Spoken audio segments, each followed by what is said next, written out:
I'm going to touch on citizen science a little bit, and this is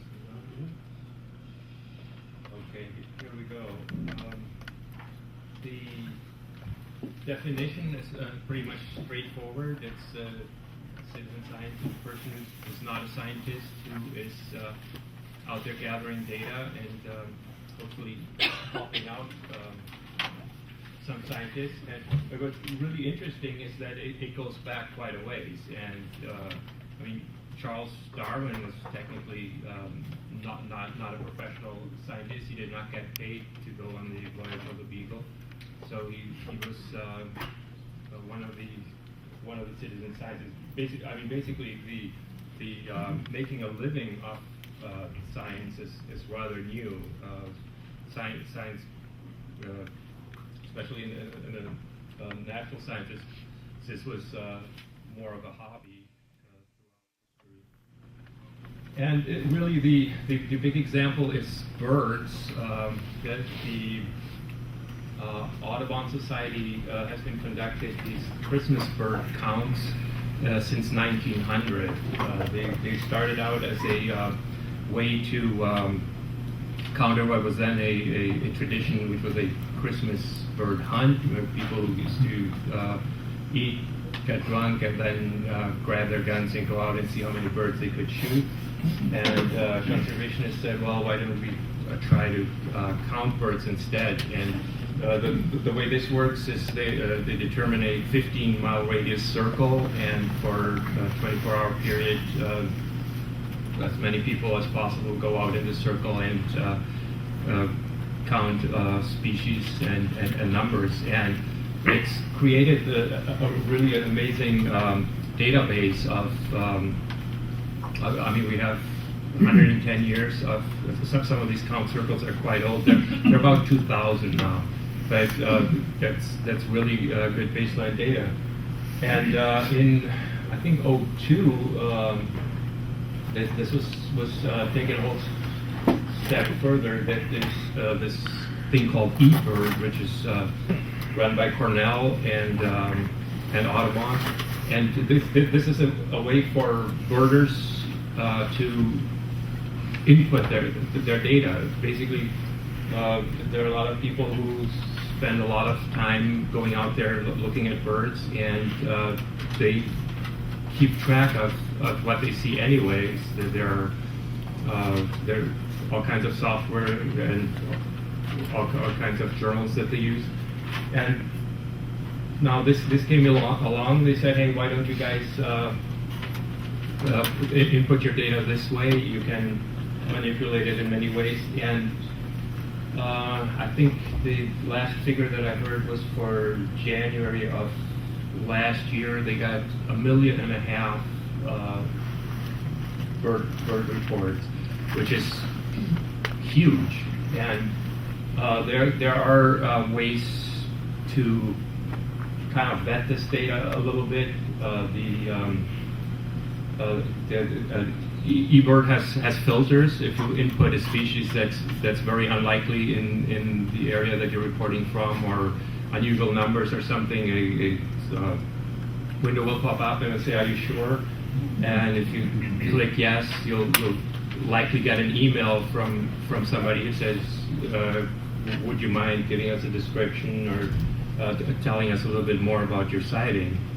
And there's even a California Bird Records Committee, which is, I think, it has about 12 members, and any bird sightings that are so unusual that they there's actually an official list, review species. If you report any of a certain number of species, you have to send them a description and or photo or video, and they will make the determination if you really saw what you saw. And so, I mean, birds is really what we think of when we think citizen science, but there's a lot going on with marine mammals.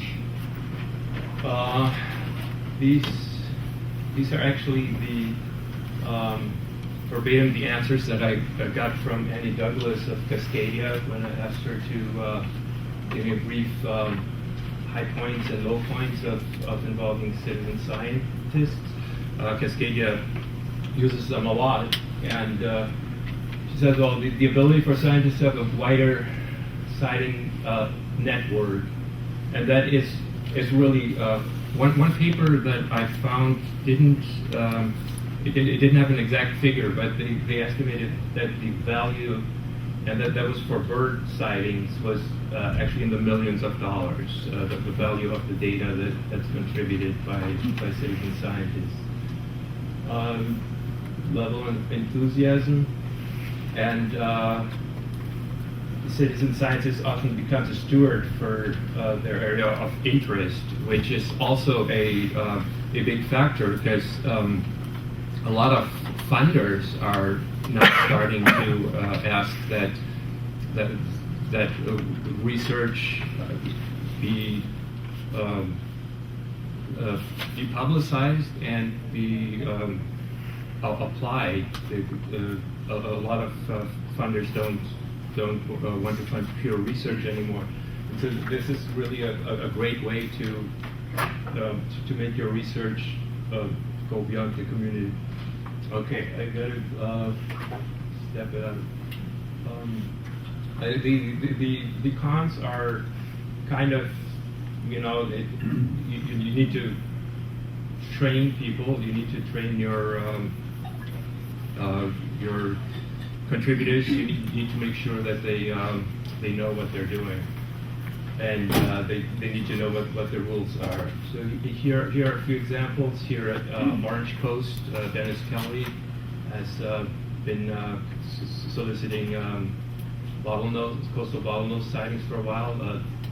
Dave and Greg do the same thing.